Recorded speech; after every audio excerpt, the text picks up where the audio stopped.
he came to fix a leaky faucet, just another favor for his cousin.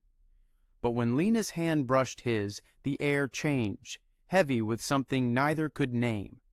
What she whispered next would haunt him for years.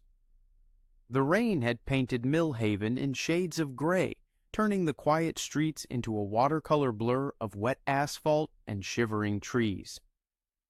I pulled my old Toyota onto Sycamore Lane, the tires hissing against the slick pavement, and parked outside the small house with its chipped white paint and sagging porch. It was late October, and the air carried the damp chill of autumn, mixed with the faint tang of engine wood smoke from a neighbor's chimney. I was 23, an electrician's apprentice with grease-stained jeans and a life that felt like a half-finished sketch, still figuring out where I fit in the world. My cousin Theo, who was halfway across the globe on deployment, had asked me to check on his rental property, a modest place he'd inherited from our uncle. He'd mentioned the kitchen faucet was leaking, and since I owed him for bailing me out of a few rough spots, I didn't mind the drive. Toolbox in hand, I stepped out into the drizzle, my boots crunching gravel, and headed toward the house. The porch creaked under my weight, the faded boards slick with rain. I knocked, the sound sharp in the stillness, and waited, shifting my toolbox between hands. No answer. I knocked again, harder, the echo swallowed by the gray afternoon. Just as I turned to leave, the door swung open, and there she was, Lena Hargrove, Theo's tenant. I'd met her once before, a quick handshake when I'd picked up some of Theo's old mail. She was older than me, late 30s I figured, with dark hair pulled back loosely, a few strands brushing her cheek where a smudge of flour sat like a secret. Her hazel eyes held a flicker of surprise, and her faded blue sweater clung softly to her frame, making her look both fragile and unyielding, like a tree that had weathered too many storms. She was beautiful in a way that didn't shout but whispered, calm, deliberate, with a quiet that felt like it hid something heavy. Elliot?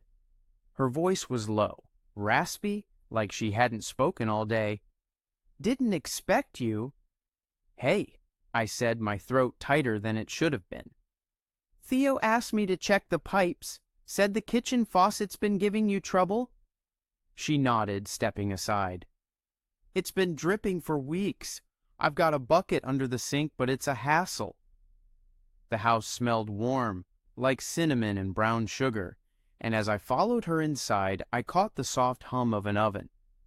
The living room was small, lived in, a worn leather couch, a coffee table stacked with novels, their spines creased from use. A single photo sat on a shelf. Lena, younger, laughing beside a man under a bright sky. I didn't ask, didn't feel like my place. Kitchen's this way, she said, leading me down a narrow hall with faded floral wallpaper. Her steps were soft, almost silent, and my toolbox clunked against my thigh, too loud in the quiet. The kitchen was brighter, with a big window over the sink letting in the muted daylight. Flour dusted the counter, a mixing bowl sat beside a tray of dough shaped into small rolls, uneven but deliberate. The oven's warmth wrapped the room, and for a moment I forgot the faucet, caught up in the smell of baking bread and the way Lena moved, like she was part of the space itself. Smells amazing, I said, setting my toolbox on the linoleum floor. What's on the menu? She glanced at the tray, a faint smile softening her face.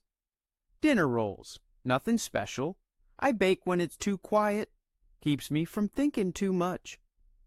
Her words landed lightly, but there was a weight to them, like she was admitting something she didn't mean to. I crouched under the sink, the cabinet door creaking as I opened it. A battered bucket caught the steady plink of water from the faucet. Looks like a worn washer, I muttered, more to myself than her. Quick fix if I don't screw it up. Lena leaned against the counter, arms crossed, watching me. You do this a lot? Playing handyman for strangers? Enough to keep the lights on, I said, fishing a wrench from my toolbox. My boss says I've got steady hands but a head that's always somewhere else. She laughed, a soft, unguarded sound that hit me like a spark. A wandering mind's not the worst thing. It finds places others miss. Her voice was warm, but her eyes held something else. Curiosity, maybe, or just the shadow of a long day. I glanced up and our eyes locked for a beat too long. Her gaze was steady, piercing, like she could see the parts of me I didn't show anyone. I looked away, focusing on the pipe, my hands moving on instinct.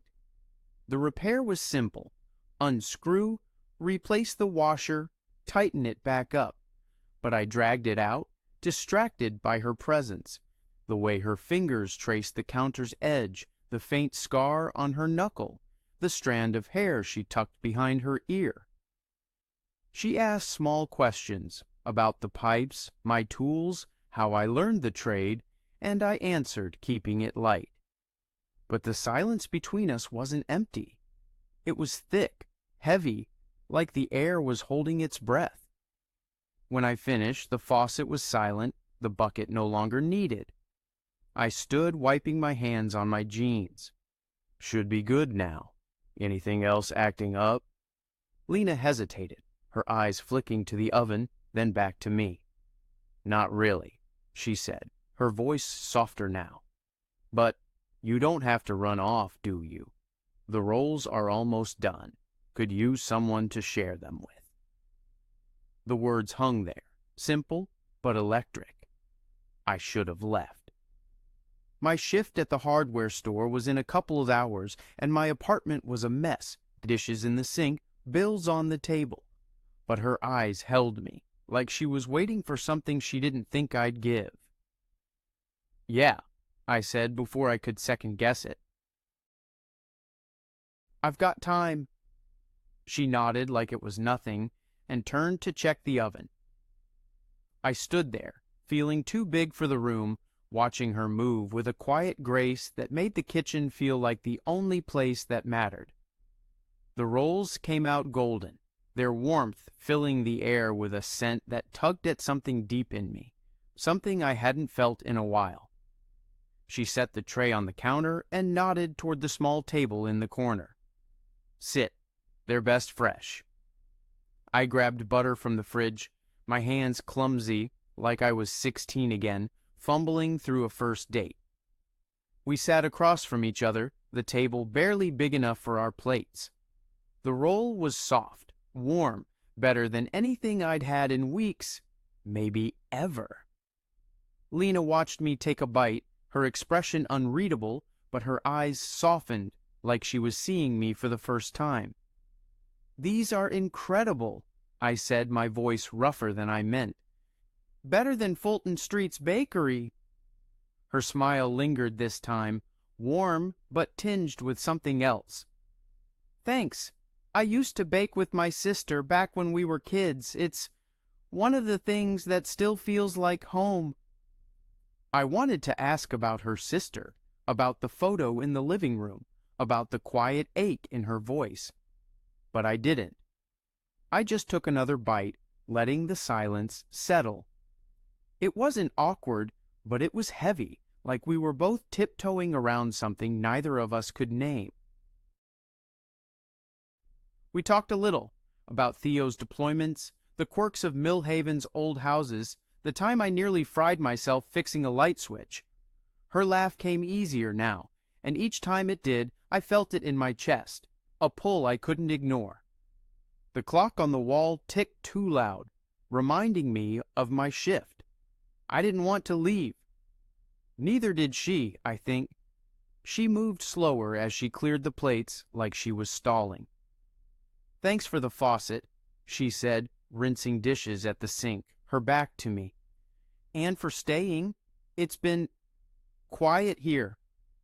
Anytime, I said, meaning it more than I should have. I grabbed my toolbox and headed for the door, my boots heavy on the floor. I glanced back and she was by the counter, her hands still, her eyes on me. For a second we just stood there, the air thick with something unspoken. Then she turned away and I stepped out into the rain, the warmth of her kitchen clinging to me like a memory I wasn't ready to let go. You don't know what's coming. In a few hours, she'll make a choice that changes everything. The rain hadn't let up in days, turning Millhaven into a gray, dripping haze that blurred the edges of everything. By Wednesday, I was back on Sycamore Lane, my truck rattling over the uneven pavement, wipers fighting a losing battle against the drizzle. I didn't have a good reason to be there, not really. Lena's text from the night before was simple. The hallway light's flickering. Can you take a look? I could have ignored it, passed it off to my boss, or told her to call a real electrician, but I didn't. I grabbed my toolbox after my shift at the hardware store and drove straight over, the sky heavy with clouds that seemed to press down on the town. I was 23, still figuring out who I was, and something about Lena, her quiet, her warmth, the way she looked at me like she saw more than I said, kept pulling me back. I parked outside her house, the same weathered single-story with its peeling paint and sagging porch, the glow of the porch light cutting through the dusk. My boots splashed in a puddle as I stepped out, toolbox in hand, my jacket already damp. The air smelled of wet earth and pine, a faint sweetness lingering from somewhere down the street. I knocked, and the door opened almost instantly, like Lena had been waiting. She stood there in a soft gray sweater, her dark hair loose, framing her face in a way that made her look younger, though her hazel eyes carried the weight of someone closer to 40.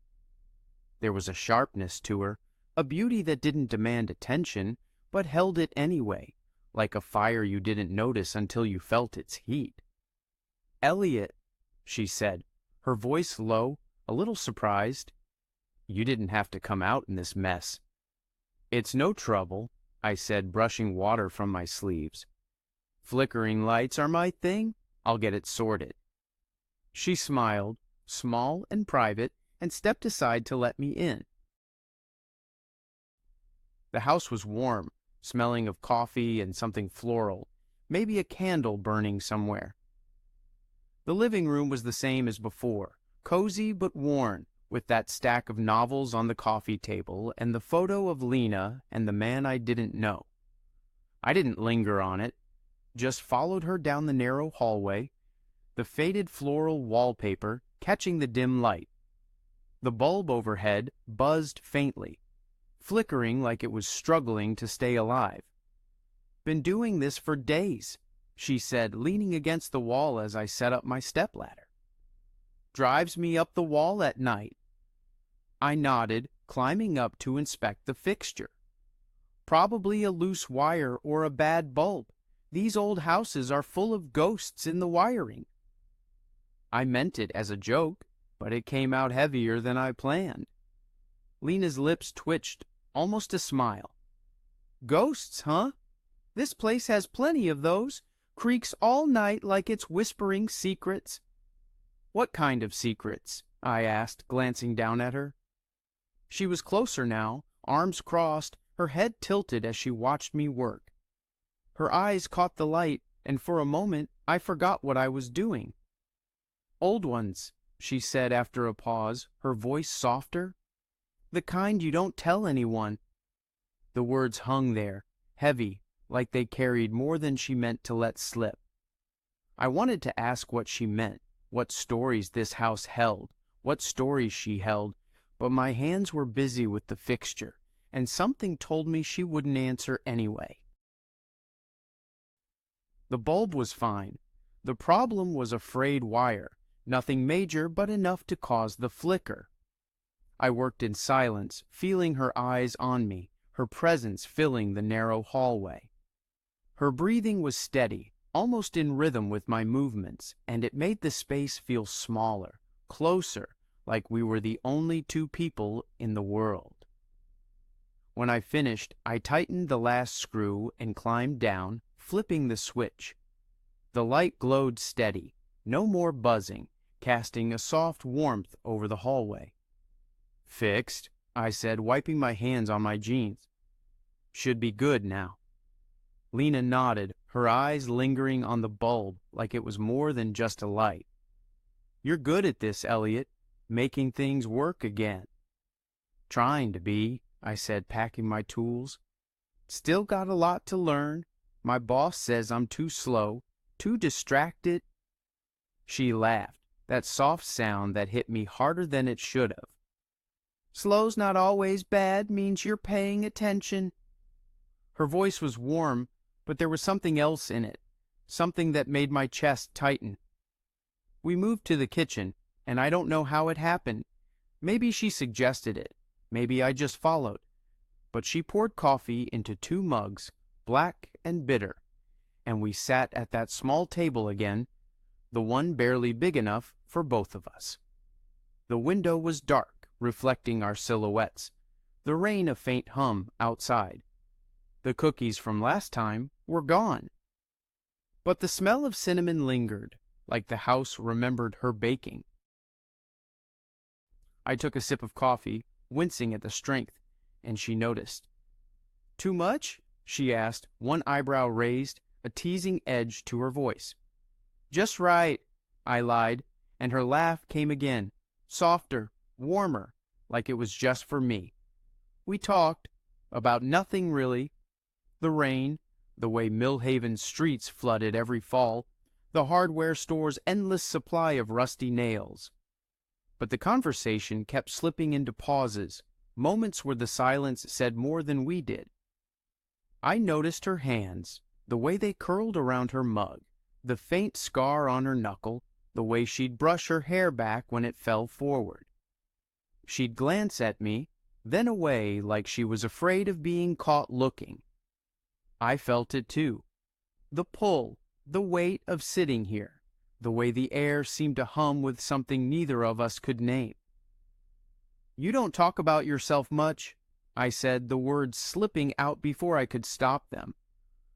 I wasn't usually this bold, but the coffee, the quiet, the way she looked at me, it loosened something in me.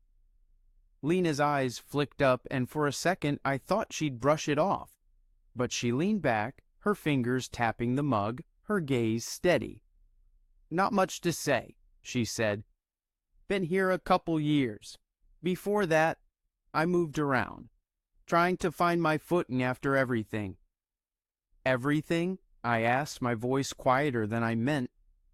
I didn't know if I was crossing a line, but I couldn't help it. She looked down at the table, her fingers still. "Life," she said, almost a whisper. "It has a way of breaking things you thought were solid." I didn't push. I wanted to know about the man in the photo, the sister she'd mentioned, the weight she carried like a shadow. But I didn't. I just sipped my coffee, letting the silence stretch, heavy but not uncomfortable. It was like we were circling something, neither of us ready to step closer. Then she spoke, so soft I almost missed it. "You ever feel like you're waiting for something, but you don't know what?" I looked at her, really looked, and saw something raw in her eyes. Fear, maybe, or hope, or both. My heart was pounding, and I didn't know why. "Yeah," I said, my voice rough. "Every day." For a moment, we just sat there, the air between us alive, like a wire sparking. I could have said something, done something, reached out, but I didn't. She stood suddenly, breaking the moment, and started clearing the mugs, her movements quick, like she needed to move to keep herself steady. "I should let you go," she said, her voice firm but not cold. "You've got better things to do than drink my terrible coffee." "It's not terrible," I said, standing too, my hands feeling useless.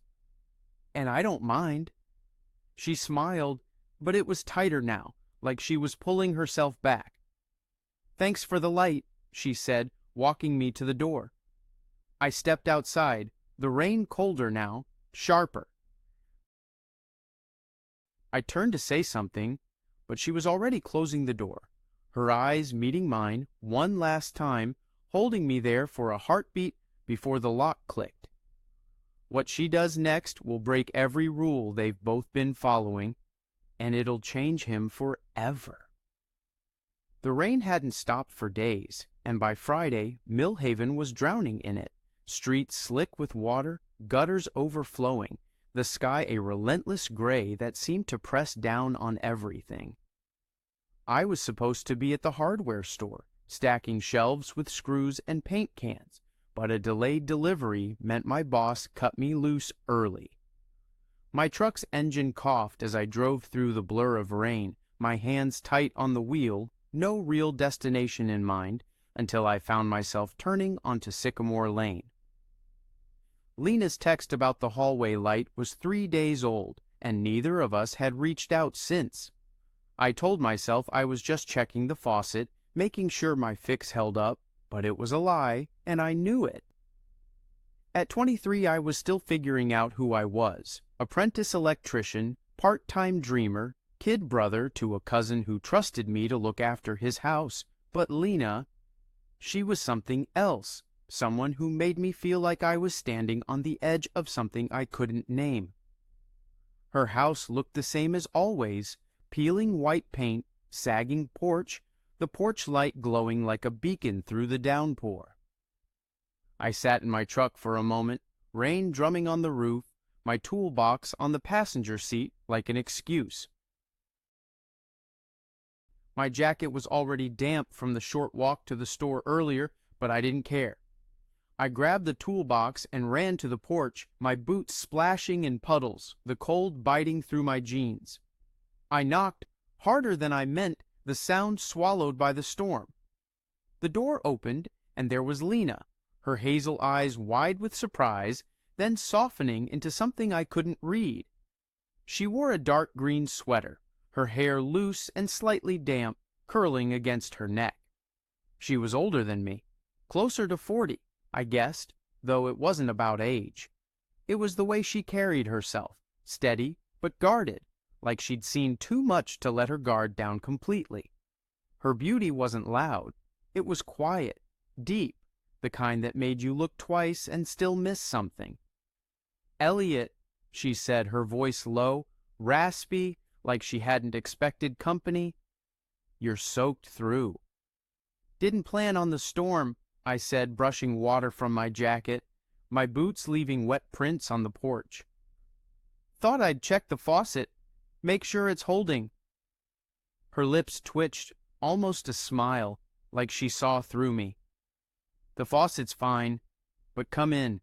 You'll freeze out there." I stepped inside, the warmth of the house hitting me like a wave. The air smelled of cinnamon and sugar, just like that first day, mixed with the faint musk of old wood and something floral, maybe a candle flickering somewhere. Lena led me to the kitchen, her steps soft on the creaky floorboards, and I followed, my toolbox heavy in my hand. The kitchen was bright despite the storm, the big window over the sink reflecting our shadows in the glass. A tray of cookies sat on the counter, their edges golden, still warm from the oven.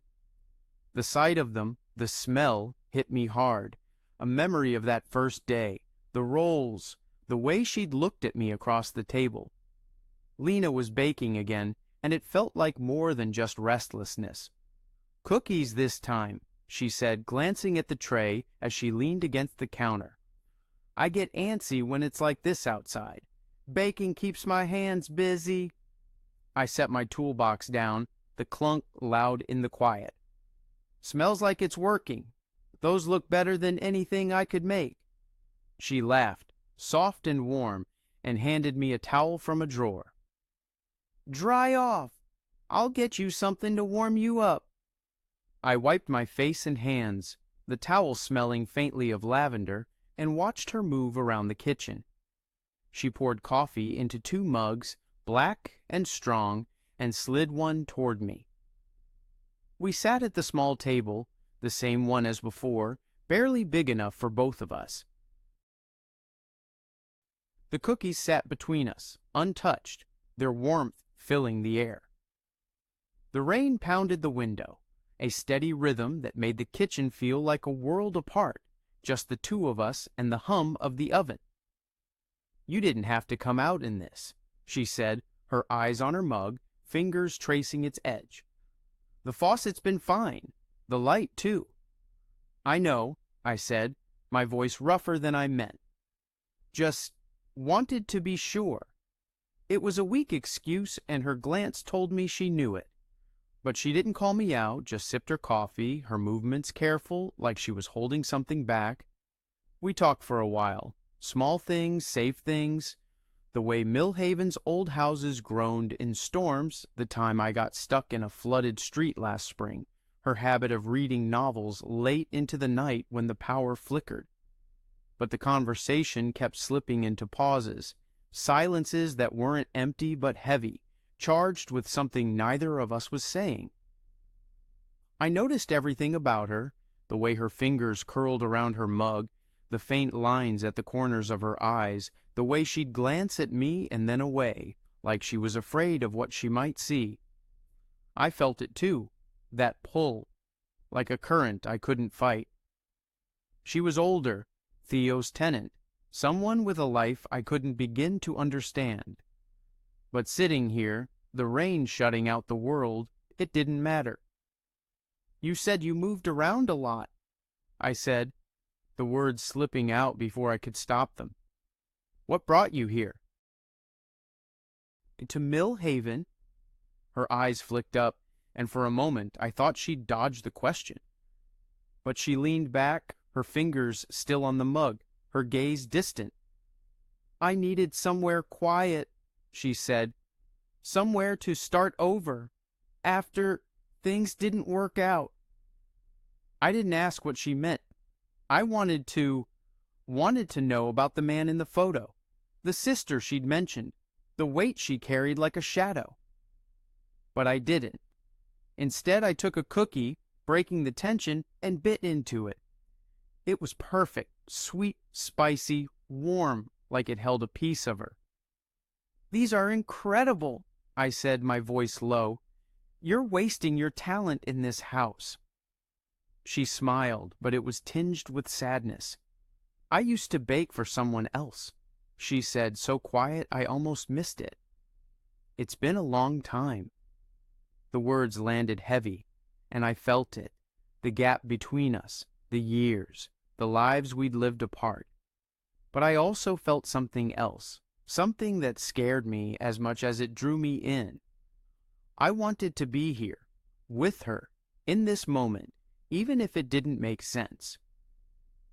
The rain slowed to a soft patter, and Lena stood, moving to the counter to check the oven, though it was clear she didn't need to. I watched her, the way her hands moved, the way she avoided my eyes now, like she was pulling herself back. "Lena," I said, standing too, my voice unsteady. I stepped closer, close enough to feel the warmth of her presence. "I don't know what this is, but I keep coming back." "And it's not about the faucet or the light." She turned slowly, her eyes meeting mine. They were wide, raw, full of something that made my heart pound. Fear, maybe, or need, or both. She gripped the counter, her knuckles pale, and for a moment neither of us moved. "Elliot," she said, her voice trembling, "you're young. You've got everything ahead of you." "So do you," I said, stepping closer, the space between us shrinking. "You don't have to be alone here, baking for no one."